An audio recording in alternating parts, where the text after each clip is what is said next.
Our last thing to consider here is the basic amino acids. And they function very similar to the acidic amino acids. So it's not going to be a completely new thing. And just like with the acidic amino acids, we've got 4 possibilities of things that could possibly be happening. We could be in a situation where the pH is about equal to the pI. And just like with the acidic amino acids, the pI is not in the ballpark of 7 for these basic amino acids. So we're going to want to look it up if we come into that situation. So we've got when the pH is about equal to the pI. We also have the situation of when the pH is less than the pI. And we have a situation of when the pH is much less than the pI.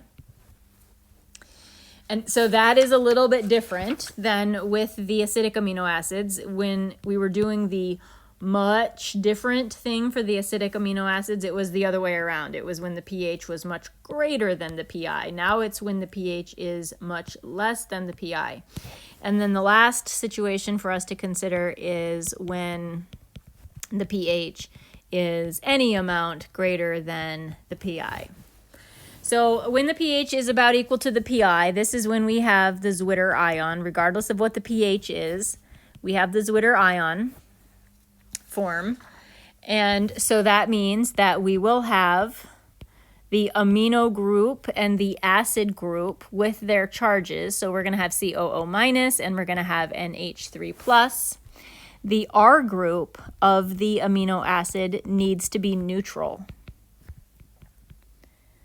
With the Zwitter ion, we have 1 positive charge and we have 1 negative charge, and those are on the amino and the acid parts, and the R group needs to be neutral. So the overall charge of this amino acid is going to be a 0 or neutral because we have the -1, the +1, and then the neutral charge right here.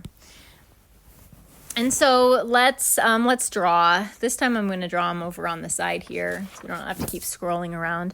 So let's draw lysine. We'll use that as our example. And we'll do lysine first at a pH that's about equal to its pI, whatever that might be. And when lysine is at a pH that's about equal to the pI, when anything is at a pH approximately equal to the pI, it's going to have this general form right here. And what about the R group for lysine? Well, we need to go look to see what it is. So we're going to go to our table and we're going to look for lysine. And it's this. Unfortunately, all the basic amino acids are pretty monstrous. So this is a CH2, CH2, CH2, CH2, NH3+. So we have 4 CH2s. I'm going to abbreviate that, 4 CH2s. And then we have an NH3+. So let's go draw that. We have 4 CH2s.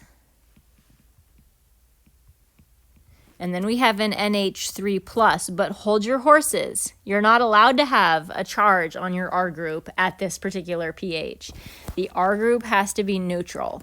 And the way that you get rid of the positive charge is by removing one of its hydrogens. So instead of NH3+, it's just NH2. What about when the pH is under the pI? So this is going to be in an acidic solution because we have a low pH, which means that we need to see positive charges. So for the amino and the acid part, the acid has to be COOH. It's not allowed to be COO minus, but the amino part can go ahead and be NH3. Now, just like with the acidic amino acids, the R group here is going to stay neutral, and our R group is not going to change until we get to a really crazy extreme pH. So what will the charge look like on this guy? Well, we are going to have a neutral plus a positive charge plus a neutral. So this is going to have an overall positive charge. And let's draw what that's going to look like for lysine. So instead of having COO minus, we're going to have COOH. The amino group is going to be NH3 plus, and the R group unchanged. CH2, 4NH2. What about when the pH gets really low? So this is going to be very acidic. And so in this case, we're going to see lots of positive charges. We have to have the amino and alcohol group, the amino acid group. The acid has to be COOH. The amino part can be NH3 plus. But because we're at such an extreme pH, our R group is going to be positively charged as well. What's the charge on this guy going to be? We've got neutral, +1. This guy is going to have a +2 charge. And what is that going to look like when we draw it out? Well, we're going to have our COOH. We are going to have our NH3 plus. And for the R group, we are going to have a CH2 for NH3 plus. Let's go back up to that table of amino acids.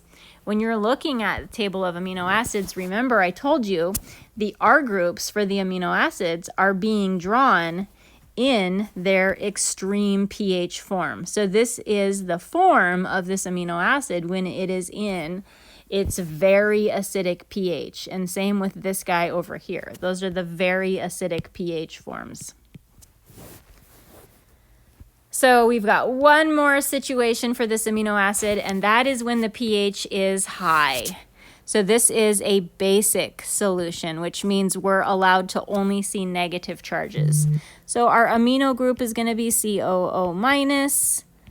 Nope, that's the acid group. The acid group is COO minus. The amino group cannot be NH3 plus. It has to be NH2. The R group has to be neutral.